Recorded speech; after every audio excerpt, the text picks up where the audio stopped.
বাংলাদেশের বুকে জ্বলছে আগুন, সারা দেশে কারফিউ জারি, চলছে দেশের ছাত্র আন্দোলন। এরই মাঝে বন্ধ ইন্টারনেট সেবা, হামলা, গোলাগুলি ও সংঘর্ষ, নিহত শত শত, ধ্বংস কোটি কোটি টাকা। পুলিশ, সেনাবাহিনী, বিজিবি সারা দেশে মোতায়েন করার পরও দেশের পরিস্থিতি শান্ত করা যাচ্ছে না। কোটা আন্দোলন যেন সরকার বদলের আন্দোলন হিসেবে রূপ নিচ্ছে। প্রশ্ন, কেন? কেন সাধারণ ছাত্রছাত্রীরা বাংলাদেশের প্রধানমন্ত্রী শেখ হাসিনার উপর এত ক্ষিপ্ত? কেন বাংলাদেশের ছাত্রছাত্রীরা মৃত্যুকে জয় করে এ আন্দোলন চালাচ্ছে? শত শত ছাত্র মৃত্যুর পরেও কেন থামছে না এই আন্দোলন? সত্যিই কি এর পেছনে কোনো রহস্য রয়েছে, নাকি এই আন্দোলনের পেছনে রয়েছে কূটনৈতিক কোনো কারণ? এমন হাজারো প্রশ্ন সাধারণ জনগণের মধ্যে ঘুরপাক খাচ্ছে। এই সমস্ত প্রশ্নের উত্তর এই ভিডিওর মধ্যে জানতে পারবেন এবং জানতে পারবেন এই আন্দোলনের ইতিহাস। তো চলুন ভিডিওটি শুরু করা যাক।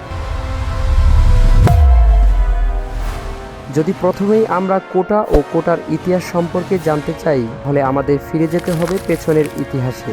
1947 সালে ভারত এবং পাকিস্তান নামে দুটি দেশ বিভক্ত হয়।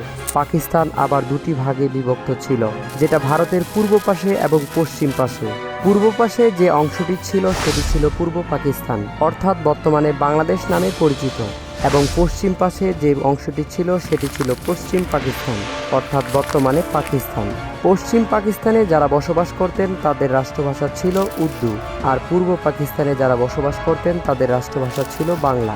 1948 সালে পশ্চিম পাকিস্তানের প্রধানমন্ত্রী লিয়াকত আলী ঘোষণা দেন যে উর্দু ভাষাই হবে পাকিস্তানের রাষ্ট্রভাষা। উর্দু ভাষাকে রাষ্ট্রভাষা করা হবে, এটি পূর্ব পাকিস্তানের বাঙালিরা মেনে নিতে পারছিল না।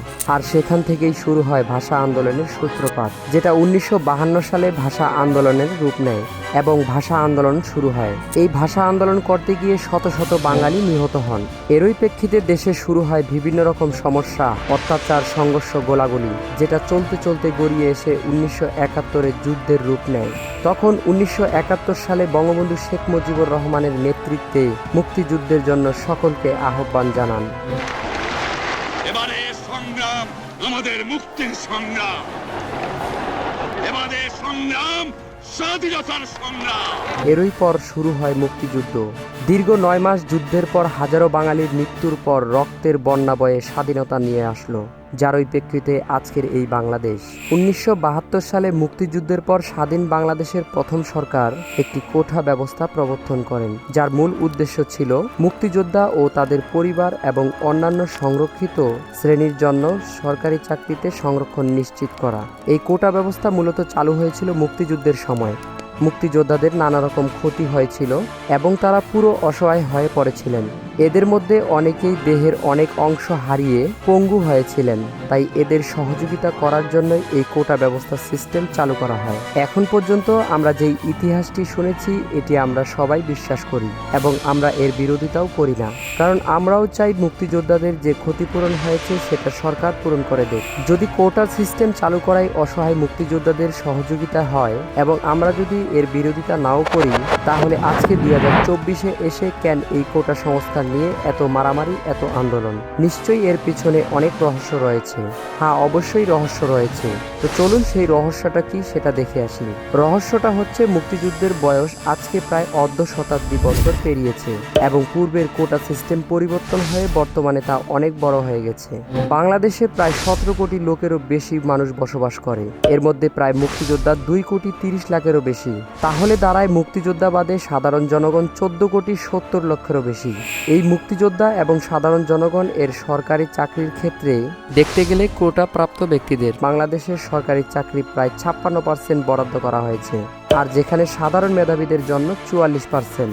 এখন যদি আমরা একটু হিসেব করে দেখি তাহলে দেখা যায় বাংলাদেশে কোথাও একটা সরকারি চাকরির 1000টা পদে 1000 জন যদি নিয়োগ দেওয়া হয়, সেক্ষেত্রে কোটা প্রাপ্ত ব্যক্তিদের যদি 56% সিট বরাদ্দ থাকে, তাহলে 1000টা সিটের মধ্যে তারা 560টা সিট পাবে। অন্যদিকে সাধারণ জনগণ 14,70,00,000-এরও বেশি। মেধা তালিকায় 44% সিট বরাদ্দ থাকায় সেক্ষেত্রে সাধারণ জনগণ সিট পাবে 440টা। যদি আমরা চাকরির সিট ও জনসংখ্যা দেখি তাহলে দেখা যায় কোটাপ্রাপ্ত ব্যক্তি এবং সাধারণ মেধাবীদের মোট 1000 জনের মধ্যে 56% কোটার মাধ্যমে সিট বরাদ্দ রয়েছে 560টি এবং সাধারণ জনগণের ক্ষেত্রে 44% মেধা তালিকায় সিট বরাদ্দ রয়েছে মাত্র 440টি।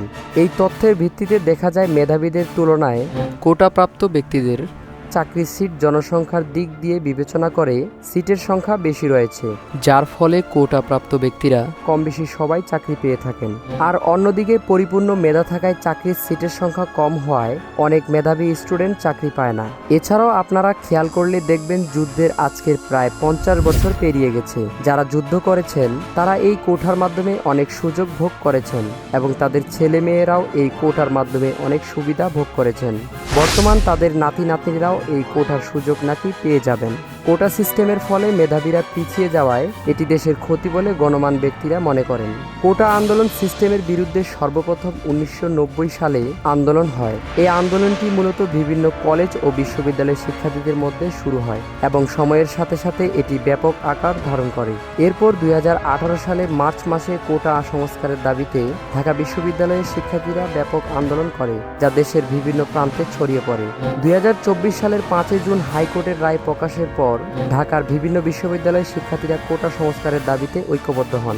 প্রথমে আন্দোলন শুরু হওয়ার পর ঈদ ও গ্রীষ্মের ছুটির কারণে তা স্থগিত করা হয়।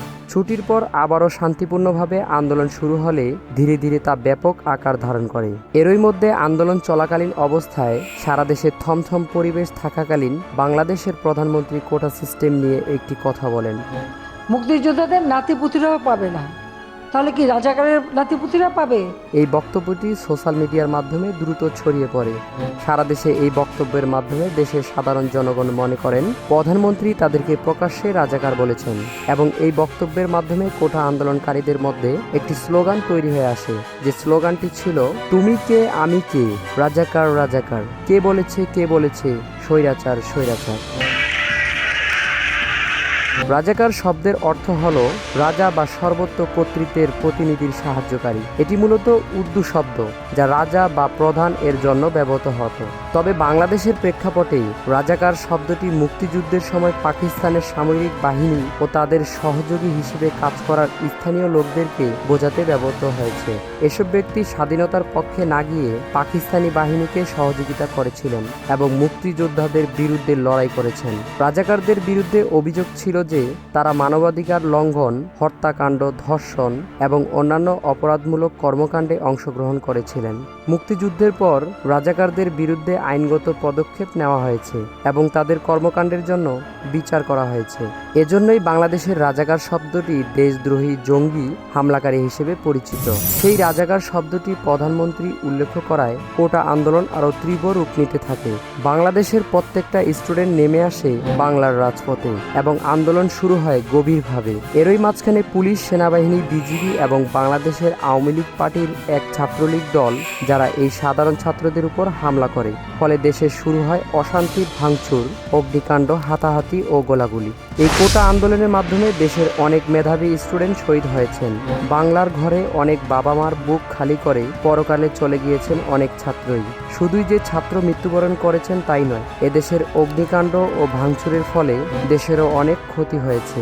কোটা আন্দোলন, হামলা, সহিংসতা, সংঘর্ষ, গোলাগুলি এই সব কিছুর শেষে সরকারের একটি সঠিক রায় নির্ধারণ করেন।